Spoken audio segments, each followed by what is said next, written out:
Glória a Deus. Você está aí? O Senhor é bom. Aleluia. Ezequiel, capítulo 37. Nós vamos ler os 10 primeiros versículos. E você esteja atento. Nós vamos trabalhar em cima desses versículos. Esteja atento à realidade de Deus para nós nesse dia. Diz assim a palavra do Senhor. Veio sobre mim a mão do Senhor. Ele me levou pelo Espírito do Senhor e me deixou no meio de um vale que estava cheio de ossos, e me fez andar ao redor deles. Eram muito numerosos na superfície do vale e estavam sequíssimos. Então me perguntou: filho do homem, acaso poderão reviver esses ossos? Respondi: Senhor Deus, tu o sabes. Disse-me ele: profetiza a esses ossos e disse-lhes: ossos secos, ouvi a palavra do Senhor. Assim diz o Senhor Deus a esses ossos: eis que farei entrar o Espírito em vós e vivereis. Porém tendões sobre vós, farei crescer carne sobre vós estenderei pele, e porei em vós o Espírito, e vivereis. E sabereis que eu sou o Senhor. Então profetizei segundo me fora ordenado. Enquanto eu profetizava, houve um ruído, um barulho de ossos que batiam contra ossos e se ajuntavam cada osso ao seu osso. Olhei, eis que havia tendões sobre eles, cresceram as carnes e se estendeu a pele sobre eles, mas não havia neles o espírito. Então ele me disse: profetiza ao Espírito, profetiza, ó Filho do homem, e diz-lhe: assim diz o Senhor Deus, vem dos 4 ventos, ó Espírito, e assopra sobre estes mortos para que vivam. Profetizei como ele me ordenara, e o Espírito entrou neles, e viveram, e se puseram em pé, um exército sobremodo numeroso. Aleluia! Vamos entender esse texto de Ezequiel 37 um pouquinho nessa noite. Ezequiel teve uma visão. Isso aqui foi uma visão. Ele não viveu isso de forma física. Ele teve uma visão de Deus. Deus mostrou esse vale para ele. Ezequiel ele foi chamado para profetizar no período do exílio.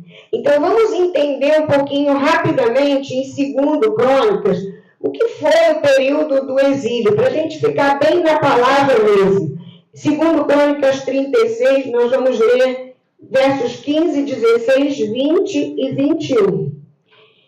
O Senhor, o Deus dos seus antepassados, advertiu-os várias vezes por meio de seus mensageiros, pois ele tinha compaixão de seu povo e do lugar de sua habitação. Aqui a gente começa a entender que Deus ele estava cuidando do povo, mas, embora o povo tenha sido advertido muitas vezes, o povo não obedeceu a voz de Deus. E aí segue o texto bíblico: mas eles zombaram dos mensageiros de Deus, desprezaram as palavras dele e expuseram ao ridículo os profetas, até que a ira do Senhor se levantou contra o seu povo e já não houve remédio. Eu achei essa palavra seríssima, essa palavra é muito grave. Aqui está dizendo que Deus mandava as pessoas para falar do amor dele, para falar das coisas que iriam acontecer, para falar das leis que Deus gostaria que eles atendessem, mas eles não davam ouvidos. E a Bíblia diz: até que a ira, a raiva, a revolta do coração de Deus se levantou contra o povo dele. Quer dizer aqui, contra os desobedientes. E já não houve remédio, é o que a Bíblia diz. Verso 20 e 21. Nabucodonosor, que era o líder político da época, levou para o exílio, ou seja, tirou o povo do lugar de Jerusalém, de onde eles estavam, e levou para a Babilônia. Ele levou todo mundo que sobrou. Quem não morreu na época lá, ele levou. Então a Bíblia diz, né? Até a época, ali ele levou no exílio da Babilônia os remanescentes que escaparam da espada para serem seus escravos e escravos dos seus descendentes, até a época do domínio persa. A terra desfrutou os seus descansos sabáticos, descansou durante todo o tempo de sua desolação, até que os 70 anos se completaram, em cumprimento da palavra do Senhor anunciada por Jeremias. Jeremias já tinha sido levantado como um profeta de Deus no meio do povo e dizendo: se vocês não se consertarem diante de Deus, vocês vão passar 70 anos como escravos, cativos na Babilônia. E aqui eles só foram liberados do exílio 70 anos depois. Ou seja, muita gente morreu nesse caminho e novas gerações começaram na escravidão. Então o exílio foi esse período de 70 anos onde o povo perdeu a alegria, onde o povo experimentou o resultado da ira de Deus e experimentou pelo governo político. Deus permitiu que Nabucodonosor agisse, e isso tudo em relação à obediência do povo. Como é que está o seu nível de obediência ao Senhor? Para disciplinar o povo, Deus levantou Nabucodonosor. Às vezes Deus permite sérias provas para nos disciplinar. Hebreus 12, verso 6 diz assim: porque o Senhor corrige a quem ama e açoita a todo filho a quem recebe. Algumas traduções dizem que o Senhor, ele disciplina, ele corrige a quem ele ama. Por quê? Porque ele quer que retorne aquele caminho que ele já traçou.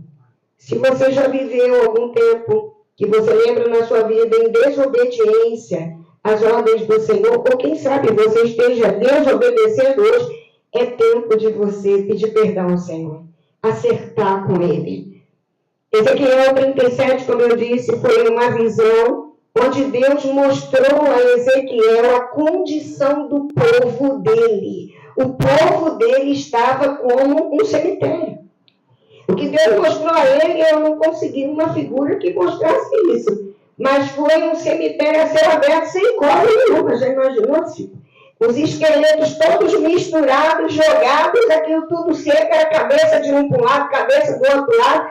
Era aquele monte de osso, era um vale. O vale é um lugar baixo entre montanhas. Então imagina, Ezequiel foi levado por Deus para aquele filme de horror. É um filme de horror, né? Aquele lugar cheio de morte, cheirando a morte.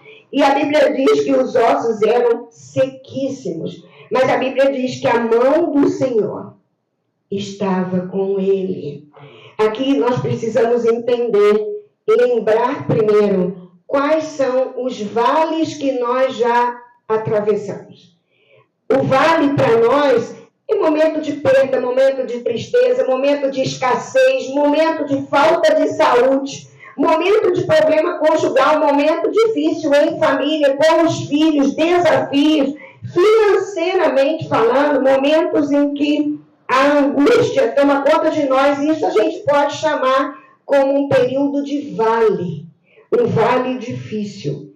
Mas quando a gente passa pelo vale, debaixo da mão poderosa do Senhor, nós conseguimos a vitória. Não ficamos com cheiro de morte, nós passamos por esse vale.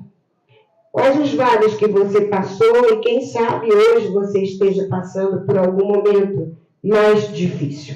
Ezequiel 37, 3 diz: então me perguntou, o Senhor perguntou a Ezequiel: filho do homem, acaso poderão reviver esses ossos? Imagina, a visão estava sendo dada por Deus, e Deus pergunta a Ezequiel, pergunta ao profeta: você acha que esses ossos aí que eu estou te mostrando, esse cemitério a céu aberto, sem nenhum tipo de caixão, só caveira misturada, você acha que eles podem reviver? A resposta de Ezequiel foi muito simples: Senhor, tu sabes. Ou seja, eu sei com quem eu estou falando. Eu sei que tu és o Todo-Poderoso, mas o governo é teu. Se eles vão reviver ou não, só tu sabes. E eu queria dizer uma coisa a vocês, eu quero dizer muito. Deus falava comigo no meu coração. Todas as vezes que eu passei pelo vale, um momento difícil, eu tive alguns já na minha vida ao longo dos anos, e eu fiquei olhando para o vale e tirei um olhar por um segundo do alto, de onde veio o socorro, foi desesperador. Todo vale que você passa olhando só para o vale é desesperador. Os irmãos que estão próximos a mim sabem que eu tenho uma sobrinha mais velha que ela foi picada pela aranha marrom lá no Rio de Janeiro. E a perna dela começou a necrosar. E quando ela começou a me mandar, ela não sabe disso, ela vai saber disso agora quando ela ouvir através dessa palavra. Quando eu comecei a ver, irmãos, isso tem 15 dias, 3 semanas mais ou menos. Quando eu comecei a ver aquelas fotos do tecido dela já com uma distância assim da superfície, o processo da doença foi corroendo a carne dela. Quando eu vi aquilo, eu falei: Senhor, tu sabes. Porque por um momento, se eu ficasse olhando só a força daquela foto, eu ia tirar o olhar do Senhor. E tirando o olhar do Senhor, o nosso coração desespera. Porque aí, ao invés da gente ver a ferida curada, a gente vê a pessoa sem a perna. A gente vê a perna amputada. Quando a gente olha só para o problema, a gente vê a perna amputada, mas quando a gente olha para o alto, a gente entende que é de lá que vem o meu socorro. Aleluia! Deus fez isso na vida dela. Ela saiu do hospital, ela não está mais internada e está recebendo um tratamento que de início ia ser difícil dela comprar. Deus deu a ela o tratamento, ela já saiu do hospital com todo aquele material que ela vai precisar usar caro. Foi dado. Isso é sobrenatural, isso é cuidado de Deus, isso é amor de Deus sobre a vida dela e sobre os intercessores, para que gere o quê? Fé no nosso coração. E as fotos que ela tem mandado, irmãos, é pouco tempo para o tamanho daquela lesão. Mas as fotos que ela tem mandado já têm sido muito melhores.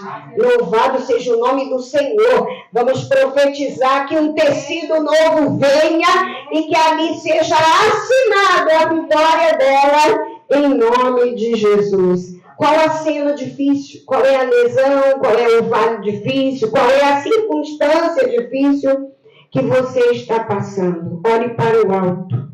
É de lá, de El Shaddai, o Deus Todo-Poderoso. Amados, eu tenho aprendido que esse Deus El Shaddai Todo-Poderoso é o meu Abba, é o meu paizinho, é aquele que governa e que cuida de mim. Jeremias 32, 27, na Almeida Corrigida Fiel, diz assim: eis que eu sou o Senhor, o Deus de toda a carne. Acaso haveria alguma coisa demasiado difícil para mim? Existe alguma coisa muito difícil para o Senhor? E Deus falava assim ao meu coração: pergunta ao meu povo: você acredita que posso curar o seu passado? Você acredita que posso mudar o caos na sua vida? É possível que você acredite e vença esse pecado que tanto tempo te incomoda? É possível que essa tristeza saia do coração? E Deus fala comigo que muitas das vezes eu e você colecionamos momentos difíceis antigos que já passaram, como se fosse um troféu. Amados, Deus nos deixa, nos permite levar no vale, como ele levou Ezequiel, mas a gente fica no vale se quiser. O vale não é o lugar da nossa permanência. Em nome de Jesus, ouça isso por revelação de Deus. Deus permitiu um vale um dia na sua vida, mas você é que escolhe se vai ficar nesse vale ou não. E entenda, alguns vales, quando a gente escolhe ficar, a gente fica sozinho, porque Deus não quer, Ele não está mais lá. E aí a gente sofre muito mais com isso. Aqui nesse texto inicial, vou voltar aqui ao verso 1, diz: veio sobre mim a mão do Senhor. Ele me levou, o Senhor, pelo Espírito do Senhor, e me deixou lá. A Bíblia diz que o Senhor levou e deixou. E esperava uma posição dele. Faz alguma coisa. Profetiza.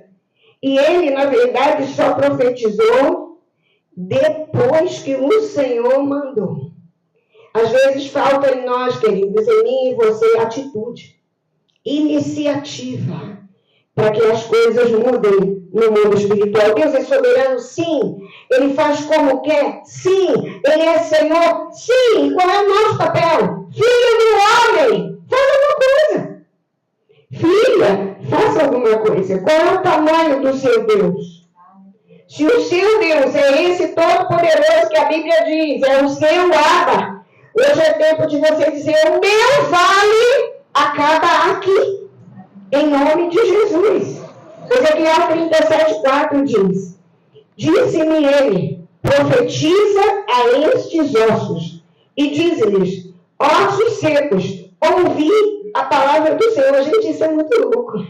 Isso é muito sobrenatural. Você está diante de um lugar morto, e você disser: lugar morto, que a vida do Senhor venha, que a vida de Deus venha. O profeta, ele liberou o quê? A voz do Senhor. Nós temos aprendido que a palavra do Senhor, ela é Jesus. Jesus é a palavra. Então nós precisamos aprender a, por fé, liberar Jesus sobre o nosso vale. Liberar Jesus sobre aquele momento difícil. Liberar Jesus sobre aquele lugar que parece não ter mais vida. Nós precisamos aprender a profetizar ao nosso vale de ossos secos. Traga à existência o que não existe. Libere a palavra. A palavra é viva e eficaz. Muitas das vezes o que é morto é a nossa fé. Mas nós precisamos que a misericórdia de Deus venha sobre nós e que a fé seja liberada, porque o Senhor é o autor e consumador da nossa fé. Glória a Deus. Ezequiel 37, 7 e 8 diz: então profetizei, segundo me foi ordenado. Ele profetizou o quê? Ele profetizou a palavra do Senhor. Enquanto eu profetizava, preste atenção, enquanto eu profetizava a palavra do Senhor, houve um ruído, um barulho de ossos que batiam contra ossos e se ajuntavam cada osso ao seu osso. Olhei e eis que havia tendões sobre eles, cresceram as carnes, estendeu a pele sobre eles, mas não havia neles o Espírito. Ei, às vezes você vai profetizar e uma hora você não vai ouvir nem perceber claramente já o milagre. Às vezes você percebe que a circunstância até mudou, mas agora, ao invés de ser vários ossos misturados, estavam ali vários corpos mortos. Eu não sei o que era pior. Se era um monte de caveira, se era um monte de morto. Ainda totalmente sem vida. Mas os irmãos conseguem entender que o sobrenatural já havia acontecido. E agora era uma questão de perseverar. Fé tem a ver com perseverança. O que você tem pedido e já desistiu, acha que não vai mais receber? Continue crendo. Continue liberando a palavra. No tempo de Deus, no kairos de Deus, que é o tempo perfeito, Ele vai cumprir o que Ele disse. Em nome de Jesus. Agora, para isso, precisamos aprender a palavra. Porque é quando profetizamos a palavra. Filipenses 1,6 diz: estou plenamente certo de que aquele que começou boa obra em vós há de completá-la. Tem palavra, tem tradução que diz é fiel para completá-la até o dia de Cristo Jesus. Profetize quantas vezes for necessário. Enquanto não perceber que foi alterado no mundo espiritual a circunstância, você deve profetizar. Agora, Deus mandou te dizer, eu já tinha até anotado isso aqui para não esquecer. Se você não mergulhar mais fundo na presença de Deus, fluir mais no Espírito Santo de Deus, você até vai ver alguma coisa se modificar, mas não vai experimentar uma vida profunda com Ele, uma vida de sobrenatural com Ele. Você vai viver no raso. Enquanto você não busca mais, irmãos, estar aqui juntos é uma bênção. Mas só isso é muito pouco. Precisa ser lá na nossa casa. Ezequiel 37, 9 e 10, estamos indo para o fim. Então ele me disse, profetiza ao Espírito. Desde o início desse culto, Celina já orava pedindo a presença do Espírito de Deus, a manifestação do Espírito de Deus. Cantamos isso, louvamos a Deus sobre o Espírito de Deus e estamos concluindo a palavra sobre o Espírito de Deus. Então ele me disse, profetiza ao Espírito. Profetiza ao Filho do Homem e diz-lhe, assim diz Senhor Deus, vem dos quatro ventos, ó Espírito, e assopra sobre esses mortos para que vivam.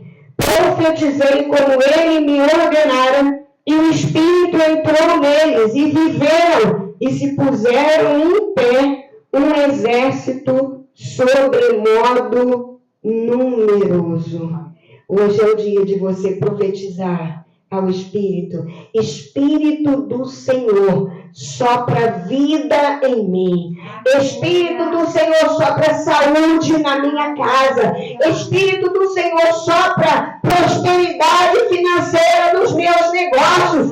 Espírito do Senhor, sopra alegria. Espírito do Senhor, sopra a força que eu preciso para me levantar como um exército, como alguém de batalha, em nome de Jesus. Como está a sua vida com Deus? Vocês têm vivido só como religiosos, só cumprindo rituais? Quem sabe alguém ainda rezando e não se dirigindo diretamente a Deus em oração?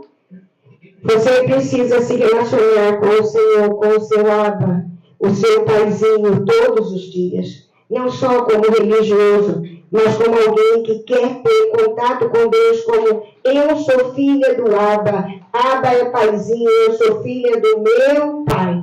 E o meu Pai é o Senhor que fez os céus e a terra. E o meu Pai é o Todo-Poderoso que me sustenta, independente do vale que eu esteja vivendo. Efésios 2:1 diz, Ele vos deu vida, estando vós mortos nos vossos delitos e pecados. Sabe o que significa isso, querido?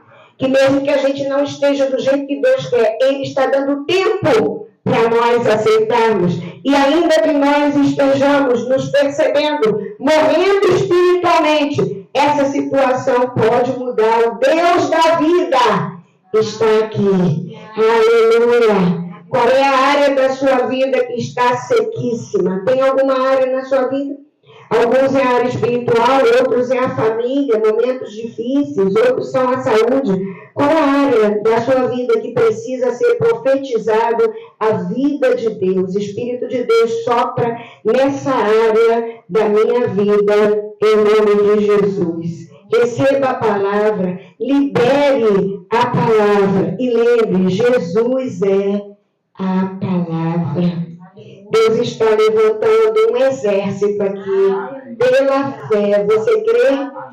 Aleluia. Eu quero que você declare isso. Eu faço parte do exército de Deus. Eu quero ser levantado como um guerreiro nesse tempo, cheio de Deus, cheia de Deus, em nome de Jesus. Aleluia. Fique de pé. Vamos orar. Senhor, muito obrigada por esse tempo, pela tua palavra, Senhor, que não volta vazia, mas ela cumpre aquilo que lhe apraz. Senhor, em nome de Jesus, profetizamos vida, profetizamos sopra Espírito de Deus neste lugar, sopra Espírito de Deus nesta rua, sopra Espírito de Deus nesse bairro, sopra Espírito de Deus onde os teus servos moram, em nome de Jesus. Libera vida, Senhor. Profetizamos vida, Senhor. Profetizamos corações abertos, Senhor, a tua palavra. Profetizamos vidas se rendendo aos teus pés. Profetizamos muitos batismos em nome de Jesus. Profetizamos corações abertos à tua palavra. Profetizamos a tua palavra, Senhor, plantada como semente, até mesmo através da nossa voz, e sendo multiplicada em graça e favor, em nome de Jesus. Profetizamos, Senhor, sopra o teu Espírito nesta semana que se inicia hoje. Hoje é dia de primícias, sopra, Senhor, e abençoa toda a semana em nome de Jesus. Santifica toda essa semana na nossa vida em nome de Jesus. Que haja um liberar de graça sobrenatural sobre nós. Senhor, muito obrigada por esse tempo. Abençoa os teus filhos, as tuas filhas que aqui se encontram. Abençoa aqueles que não puderam vir, mas trabalha Espírito Santo no coração, para que na quarta-feira venham, para que no domingo próximo venham, em nome de Jesus. Obrigada pela tua presença, obrigada pela tua graça. Fortaleça-nos, ó Deus, a fé, e que nós possamos aprender com o teu Espírito, por revelação da tua palavra, Senhor, que nós temos autoridade como teus filhos de liberar a tua palavra do haja luz, onde nós só vimos escuridão, haja luz, em nome de Jesus. Que o amor de Deus, o soberano, o Senhor, nosso Pai, Criador, que a graça maravilhosa, poderosa do Senhor Jesus, a comunhão, a consolação do Espírito Santo de Deus, seja conosco aqui, seja com os nossos familiares de perto e de longe, seja com o Israel de Deus, agora e sempre. Amém. Louvado seja o nome do Senhor. Excelente semana. Deus abençoe grandemente a vida de cada um de vocês.